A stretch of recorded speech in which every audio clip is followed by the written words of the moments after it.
제2장 중요감을 갖게 한다. 사람을 움직이는 비결은 이 세상에 오직 한 가지밖에 없다. 그러나 이것을 알고 있는 사람은 극히 드문 것 같다. 즉, 스스로가 하고자 하는 마음을 불러일으키게 해주는 것, 바로 이것이 비결이다. 거듭 강조하지만 그 외에는 별다른 비결이 없다. 물론 상대의 가슴에 권총을 들이대 손목시계를 풀어주고 싶은 마음을 일으키게 할 수는 있다. 적어도 감시의 눈이 번뜩이고 있는 동안만은 채찍이나 호통을 쳐서 아이들을 마음대로 움직일 수도 있다. 그러나 이런 서툰 방법에는 항상 좋지 않은 반작용이 있게 마련이다. 사람의 마음을 움직이는 데는 상대가 원하는 것을 주는 것이 최선의 방법이다.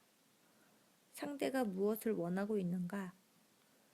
20세기의 위대한 심리학자 프로이트 박사는 인간의 모든 행동은 두 가지 동기, 즉 성적 충동과 위대해지고자 하는 욕망에 의하여 비롯된다고 한다. 미국의 저명한 철학자이며 교육가인 존 듀이 교수도 그와 같은 사실을 말하고 있다. 즉, 인간이 갖는 가장 뿌리 깊은 충동은 훌륭한 인물이 되고자 하는 욕구라고 했다. 이것은 인간에게 있어서 매우 중요한 문제이다. 이 장에서는 이 문장에 대하여 자세하게 다루고자 한다. 인간은 무엇을 탐하는가? 원하는 것이 별로 없을 듯한 사람에게도 손에 넣지 않고는 견디지 못하는 것이 몇 가지는 있을 것이다. 평범한 사람이라면 우선 다음의 것을 소망할 것이다. 1. 건강과 장수 2. 음식 3. 수면 4. 금전 및 금전으로 살 수 있는 것 5. 부활 6. 성욕의 만족 7. 자손의 번영 8. 자기 자신의 중요성 이상의 욕구는 대체로 만족할 수 있는 것들이지만 하나만은 예외이다. 이 욕구는 성욕이나 수면욕 같이 매우 뿌리가 깊으며 더구나 좀처럼 충족될 수가 없다. 그것은 자기 자신의 중요성이다. 그것은 바로 프로이트가 말한 위대해지고자 하는 욕망이며 주의가 지적인 훌륭한 인물이 되고 싶은 욕구이다. 링컨이 쓴 어느 편지 서두에는 사람은 누구나 거칠애를 좋아한다 라고 쓰여 있다. 저명한 심리학자 윌리엄 제임스는 말했다. 인간이 지닌 성정 중에서 가장 강한 것은 남의 인정을 받는 것을 갈망하는 기분이다. 여기서 제임스가 원한다든가 동경한다든가 하는 평범한 표현을 쓰지 않고 갈망한다 라고 한 것에 주의하기 바란다. 갈망이란 인간의 마음을 끊임없이 흔들고 있는 불타는 듯한 갈증이다. 타인에게 이와 같은 마음의 갈증을 올바르게 채워줄 수 있는 사람은 극히 드물지만 그것을 할 수 있는 사람이야말로 비로소 타인의 마음을 자기 손아귀에 넣을 수가 있다. 자기 자신의 중요성에 대한 욕구는 인간을 동물과 구별하고 있는 중요한 인간만의 특성이다. 이에 관련된 재미있는 이야기가 있다. 내가 미주리주의 시골에 살고 있을 때 아버지는 주력 저지종 돼지와 흰머리 순종소를 키워 그것을 중저부 각지의 공진회에 출품하여 1등상을 몇 번이나 탔다. 아버지는 그 수많은 명예의 빨간색 리본을 흰 모슬리 천에 핀으로 꽂아서 줄지어 놓고 손님이 오면 언제나 그 긴 천을 들고 나왔다. 천의 한쪽 끝을 아버지가 잡고 다른 한쪽 끝을 내가 잡아 빨간색 리본을 손님에게 보였다. 돼지는 자기가 받은 상에는 하등의 관심도 없었지만 아버지에게는 대단한 관심사였다. 결국 이 상은 아버지에게 자기 자신의 소중함을 갖게 한 것이다. 만약 우리들의 조상이 이 불타는 듯한 자기의 중요성에 대한 욕구를 갖지 않았더라도 인류의 문명도 생겨나지 않았을 것이다. 교육을 받지 못한 가난한 한 식료품 점원을 분발시켜 전에 그가 50센트로 사두었던 법률책을 짐짝 속에서 다시 꺼내어 공부를 하게 한 것은 다름 아닌 자기의 중요감에 대한 욕구의 자각이다. 이 점원이 바로 링컨이다. 영국의 소설가 디킨스에게 위대한 소설을 쓰게 한 것도 18세기 영국의 건축가 크리스토퍼 렌에게 불후의 명작을 남기게 한 것도 록펠러에게 평생 써도 다 쓸 수 없는 부를 쌓게 한 것도 모두 자기의 중요감에 대한 욕구였다. 부자가 필요 이상의 호화주택을 짓는 것도 역시 이 때문이다. 최신 유행 스타일로 몸을 치장하거나 최신형 자가용을 굴리는 것, 그리고 자기의 아이들을 자랑하는 것도 모두 이 욕구가 있기 때문이며 많은 소년들이 악의 길로 유혹당하는 것도 이 욕구 때문이다.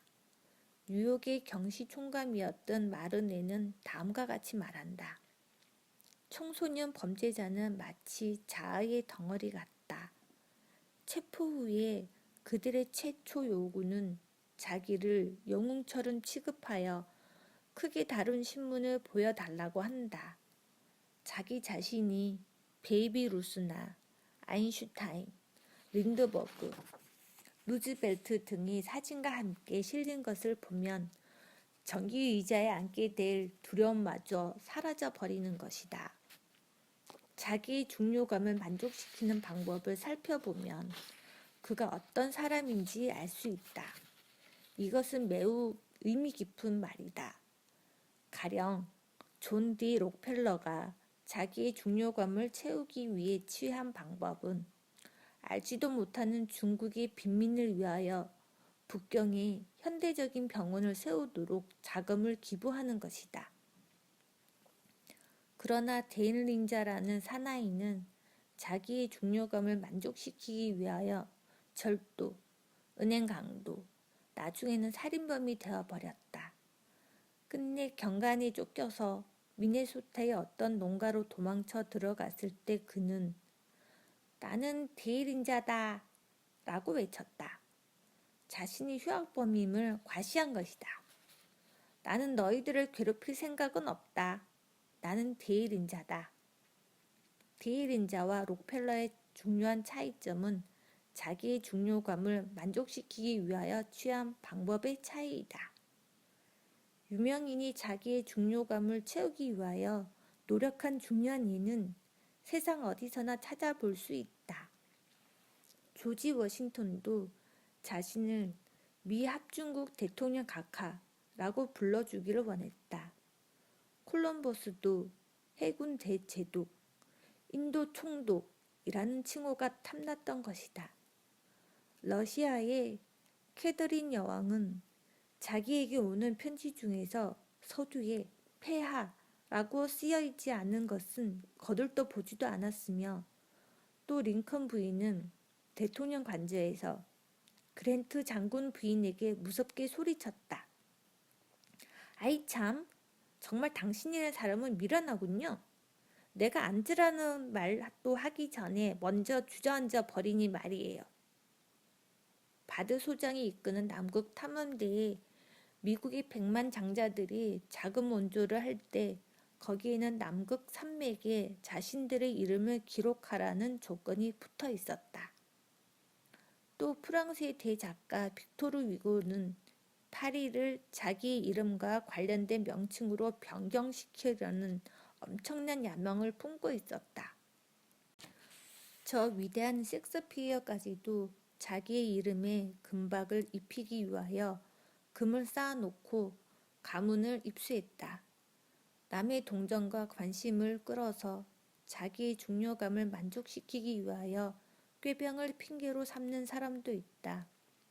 맥키니 대통령 부인의 경우가 그 예이다.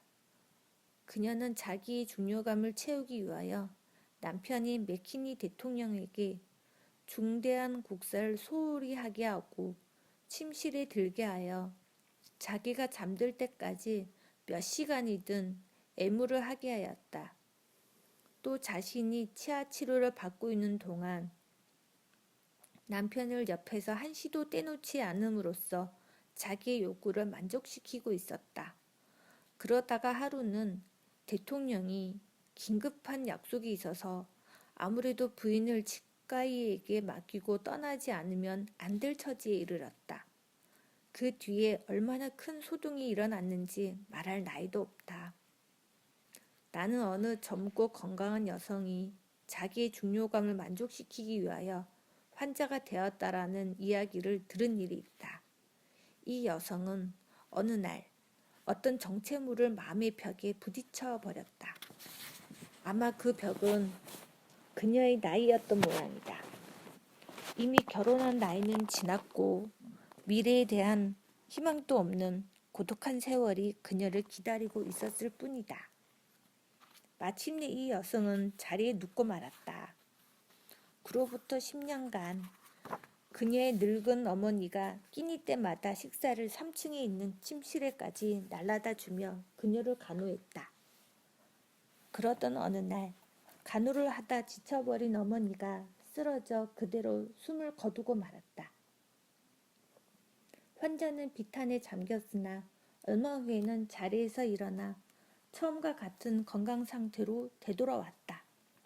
전문가의 얘기에 의하면 현실 세계에서 자기의 중요감을 만족시킬 수가 없어서 환상의 세계에서 그 만족을 얻으려고 실제로 정신 이상을 일으키는 수도 있다고 한다. 미국에는 정신병 환자가 다른 병의 환자 전부를 합친 수보다도 더 많다. 통계를 보면 뉴욕주에 사는 15세 이상의 인구 중 20명의 한 사람꼴로 7년간 정신병원에 격리되어 있는 셈이다. 정신 이상의 원인은 무엇일까? 매독 따위에 걸리면 뇌세포가 파괴되어서 미친다는 것은 누구나 알고 있다.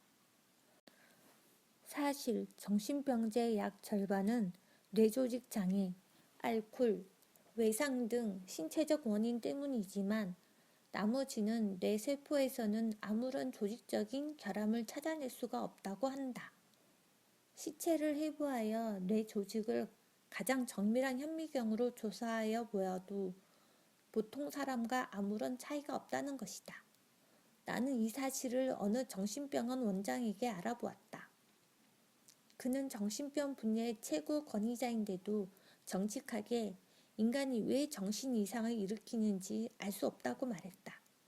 말하자면 정확한 이유는 아무도 모르는 것이다. 그러나 그는 현실 세계에서 충족될 수 없는 자기의 중요감을 얻기 위해서 미쳐버리는 사람이 많다는 것만은 확실하다고 말했다. 그에 관해서 그는 다음과 같은 이야기를 들려주었다. 지금 치료를 받고 있는 환자 중에 결혼에 실패한 환자가 한 명 있다. 그녀는 애정과 섹스의 만족, 아이들, 사회적 지위 등을 기대하면서 결혼 생활을 시작했다. 그런데 현실은 그녀의 기대를 무참히 짓밟아 버렸다. 남편은 그녀를 사랑해주지 않았다. 식사도 함께 하지 않았고 자기의 식사만 2층으로 운반시켜 먹었다. 아이도 태어나지 않았고 지위도 만족스럽지 못했다. 그녀는 끝내 정신 이상을 일으켰다. 그리고 관계의 세계에서 그녀는 남편과 이혼하고 결혼 전의 이름을 다시 부르게 되었다. 그리고 자기는 영국 귀족과 결혼했다고 믿고 있으며 스미스 후작 부인이라고 불러주지 않으면 안 되었다. 또 그녀는 밤마다 아기를 출산한다고 믿고 있었다. 내가 진찰할 때마다 그녀는 간밤에 아기를 낳았다고 말했다. 그녀의 꿈을 실은 배는 현실이라는 암초에 부딪혀 산산조각이 나버렸으나 환상이라는 빛나는 광기의 세계에 빠진 지금 그녀는 순풍을 타고 계속 항구에 안착하고 있다. 이것은 비극일까? 나로서도 알 수가 없다. 그 의사도 이렇게 말했다. 만약 내가 그녀의 정신 이상을 고칠 수 있다 하더라도 나는 그렇게 하고 싶지는 않습니다. 지금 그대로가 그녀에게는 매우 행복할 겁니다. 대체로 정신 이상자들은 보통 사람보다도 더욱 행복하고 광기의 세계를 즐기는 사람이 많다. 그것이 왜 안 된다는 말인가? 그들은 충분히 자기들의 문제를 해결하고 있다. 인심 좋게 100만 달러짜리 수표를 끊어주고 대통령 앞으로 소개장도 써줄 수 있다. 정신 이상자는 자기가 창조한 꿈의 나라에서 최대의 소망이었던 자기의 중요성을 발견하고 있다. 자기의 중요성을 갈망한 나머지 결국 광기의 세계에서 그것을 채우려고 하는 것은 바로 인간이다. 그렇다고 한다면 우리들이 정상적인 세계에서 이 소망을 채워주었을 때는 어떤 기적이라도 일으킬 수가 있을 것이다. 연봉 100만 달러의 보수를 받고 있는 사람은 내가 아는 한 지금까지는 2명, 즉 월터 크라이슬러와 찰스 슈와이프다. 앤드류 카니기가 이 슈와프라는 사나이에게 어떤 뜻으로 100만 달러, 즉 하루에 3,000달러 이상의 급료를 지불했는가? 슈와프가 천재이기 때문일까? 아니다. 제철의 최고의 권위자이기 때문일까? 그것도 당치 않은 소리이다. 슈와프는 그가 거느리고 있는 부하가 철에 관한 한 자기보다 훨씬 더 잘 알고 있다고 말한다. 슈와프가 이만한 급료를 받는 중요한 이유는 그가 사람을 다루는 명수이기 때문이라고 스스로 말하고 있다. 어떻게 다루는 것이냐고 물어보니 다음과 같은 비결을 가르쳐 주었다. 이것은 그야말로 명언이다. 동판에 새겨서 각 가정, 학교, 상점, 사무실 벽에 걸어두면 좋을 것이다. 아이들도 라틴어의 동사 변화나 브라질의 연중 강우량 따위를 외우는 여가에 이 말을 암기해둘 필요가 있다. 이 말을 활용하면 우리 인생에 크게 도움이 될 것이다. 나에게는 사람의 열의를 불러일으키는 능력이 있다. 이것이 내게 있어서는 무엇과도 대체할 수 없는 보물이라고 생각한다. 남의 장점을 길러주기 위해서는 칭찬하는 것과 격려하는 것이 무엇보다도 좋은 방법이다. 윗사람으로부터 꾸중을 듣는 것만큼 향상심을 해치는 것도 없다. 나는 결코 사람을 비난하지 않는다. 남을 일하게 하려면 격려가 필요하다고 믿고 있다. 그러니까 나는 남을 칭찬하는 것을 좋아하는 반면 비난하는 것을 매우 싫어한다. 마음에 드는 일이 있으면 진심으로 찬성하고 아낌없이 찬사를 보낸다. 이것이 슈와프의 요령이다. 그런데 보통 사람들은 어떻게 하는가? 그와 반대로 행동하고 있다. 마음에 들지 않으면 마구 비난하고 마음에 들면 아무 말도 하지 않는다. 나는 지금까지 세계 각국의 수많은 훌륭한 사람들과 사귀어 왔으나 아무리 지위가 높은 사람도 잔소리를 들으면서 일하는 것보다 칭찬을 받고 일할 때가 일의 열성이 깃들이고 일의 능률도 오르는 것 같다. 그 예외는 아직 한 번도 접한 일이 없다. 하고 슈와프는 이렇게 단언했다. 실은 이것이 앤드류 카네기가 성공한 열쇠라고 슈와프가 말했다. 카네기는 공사를 막론하고 어느 경우에나 남을 칭찬하였다. 카네기는 남의 일을 자기의 무덤돌의 묘비에까지 새겨서 칭찬하려고 하였다. 그가 스스로 쓴 묘비명은 이렇다. 자기보다 또 현명한 인물을 신변에 모으는 방법을 터득한 사람이 여기 누워있다. 진심을 기울여 감사하는 것이 록펠러가 사람을 대하는 비결이었다. 에드워드 베드토드라는 그의 동업자가 있었는데 남미에서 얼토당토않은 매입에 실패하여 회사에 200만 달러의 손해를 입혔다. 다른 사람 같으면 아마 역정을 내었을 것이다. 그런데 록펠러는 베드포드가 최선을 다한 것을 알고 있었다. 게다가 사건이 이미 끝난 것이다. 그래서 그는 거꾸로 상대를 칭찬할 재료를 찾아냈다. 즉, 베드포드가 투자액의 60%까지 회수할 수 있었던 것을 기뻐하고 다음과 같이 말했다. 잘 됐어. 그만큼 회수할 수 있는 것도 쉬운 일은 아니지. 직펠드라는 사람은 브로드웨이를 현혹시킨 유명한 흥행사로서 어떤 여자라도 날씬한 미인으로 만들어내는 교묘한 수원으로 명성을 날렸다. 항상 누구의 눈에도 띄지 않는 초라한 소녀를 찾아내어 어떤 소녀라도 무대에 서기만 하면 이상 야릇하게 매혹적인 모습으로 변화시켰다. 상대를 칭찬하고 신뢰하는 힘을 충분히 자각하고 있던 그는 친절과 인정으로 여자들에게 자기는 아름답다는 자신감을 갖게 하였다. 행동파인 그는 합창부원의 급료를 주 30달러에서 175달러까지 인상해 주었다. 그리고 기사도를 발휘하여 초하룻날 밤에 출연하는 여배우들에게는 축전을 치고 합창부원 전원에게는 호화로운 꽃다발을 아낌없이 선사하여 주었다. 언젠가 나는 호기심에 단식을 시도하려고 6일간 아무것도 먹지 않고 지낸 적이 있었다. 그다지 어려운 일은 아니었다. 6일째 끝나는 날보다도 2일째 밤이 더욱 견디기 어려웠다. 그런데 가령 가족이나 고용인에게 9일 동안이나 음식을 주지 않고 있었다면 우리들은 일종의 죄악감을 느낄 것이다. 그러면서도 음식을 갈망하는 정도의 찬사는 6일은커녕 6주간, 때론 6년간 한 번도 하지 않은 채 내버려 두는 예가 허다하다. 빈의 죄라는 유명한 연극에서 주연을 맡은 알프레드 랜드도 이렇게 말했다. 나에게 가장 필요한 영양소는 자기 평가를 높여주는 말이다.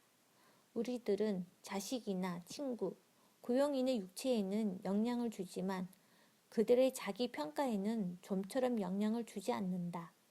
소고기나 감자를 먹여서 체력을 북돋워주긴 하지만 부드러운 칭찬을 하는 일은 잊어버리고 있다.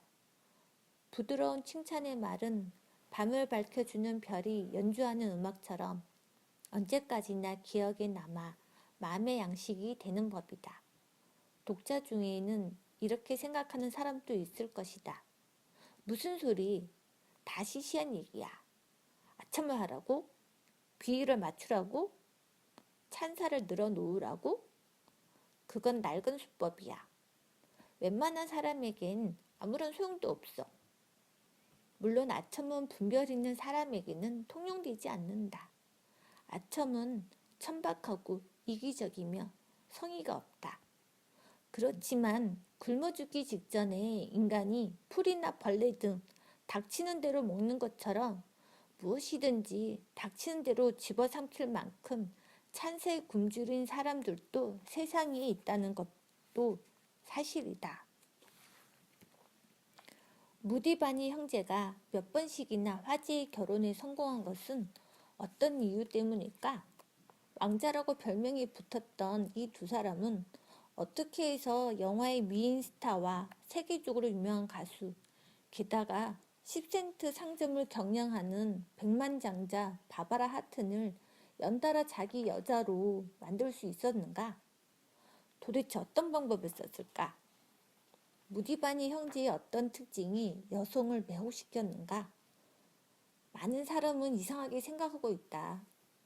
세상사의 통달에 있고 남성의 평가에 있어서 인류라고 하는 예술가 포라 네그리에 의하면 무디바니 형제와 같이 아첨을 잘하는 인간은 찾아볼 수 없다고 한다. 그런데 현대의 비정한 세상에서는 아첨의 재주는 그 자체가 없어졌다. 말하자면 무디바니 형제의 비결이라는 것은 보기 드문 귀한 기술을 살린 데 있는 것이다. 라고 비버티지는 전했다. 영국의 빅토리아 여왕도 아첨을 좋아하는 경향이 있었다. 그때의 재상 디즈레일리도 여왕에게 수시로 아첨을 했다고 스스로 말하고 있다. 그의 말을 빌면 다리미로 다리듯이 아첨을 했다고 하는데 그는 영국의 역대 재상 중에도 탁월한 사교의 천재이다. 디즈레일리가 쓰는 방법을 우리들이 사용한다고 해서 반드시 유용하다고 할 수는 없다. 결국 아첨이라는 것은 이익보다도 해를 가져오는 것이다. 실상 아첨은 거짓말이다. 아첨과 감사의 말은 어떻게 다른가? 대답은 간단하다. 감사의 말은 진실하며 아첨은 입에서 흘러나온다. 후자는 이타적이며 전자는 이기적이다. 후자는 누구에게나 환영을 받지만 전자는 환대받지 못한다. 나는 최근 멕시코시의 차팔데펙 궁전을 방문했는데 거기에 오브레곤 장군의 흉상이 있었다. 흉상의 하부에 다음과 같은 장군의 신조가 새겨져 있었다. 적보다도 감언이설을 하는 친구를 두려워하라. 나는 감언이설을 권유하고 있는 것은 절대로 아니다. 내가 권유하고 있는 것은 새로운 생활법이다. 영국의 조지 5세는 버킹엄 궁전의 서재에 6조로 된 금원을 게시해 놓고 있었다. 그 중에 값싼 칭찬은 주지 말고 또 받지도 말라 라는 조목이 있었다. 아첨은 바로 값싼 칭찬이다. 또 아첨의 정의에 대해서 다음과 같이 서술한 책을 읽은 일이 있다. 상대의 자기 평가에 꼭 들어맞는 말을 해주는 것. 이것은 마음에 새겨두어도 좋은 말이다. 미국의 사상가 에머슨은 이렇게 충고했다. 인간은 어떤 말을 써서도 본심을 속일 수는 없다. 만약 아첨으로써 만사가 제대로 된다면 누구나 모두 아첨하기를 좋아할 것이며 세상은 온통 사람을 다루는 명수들로 꽉 차게 될 것이다. 인간은 특별한 문제에 마음을 빼앗기고 있을 때 위에는 대개 자기의 일만 생각하며 살고 있다. 그러나 자기의 일은 잠시 잊어버리고 남의 장점을 생각하면 어떨까? 타인의 장점을 알게 되면 값싼 아첨 따위는 쓰지 않아도 될 것이다. 에머슨은 또한 이렇게 말한다. 어떤 인간이든 나보다 뛰어난 장점을 갖고 있다. 에머슨 같은 사상가도 이러한데 하물며 우리와 같은 범인에 있어서야 타인의 장점에서 배울 것이 얼마나 많을 것인가. 그렇게 되면 아첨 따위는 전혀 쓸모없는 것이 되어버릴 것이다. 거짓 아닌 진심으로 칭찬하도록 하자. 슈아프와 같이 진심으로 아낌없는 칭찬을 하자. 상대는 그것을 마음 깊이 간직하여 평생토록 잊어버리지 않을 것이다. 칭찬을 한 본인은 서로 잊어도 칭찬을 받은 사람은 언제까지나 잊지 않고 소중히 간직한다.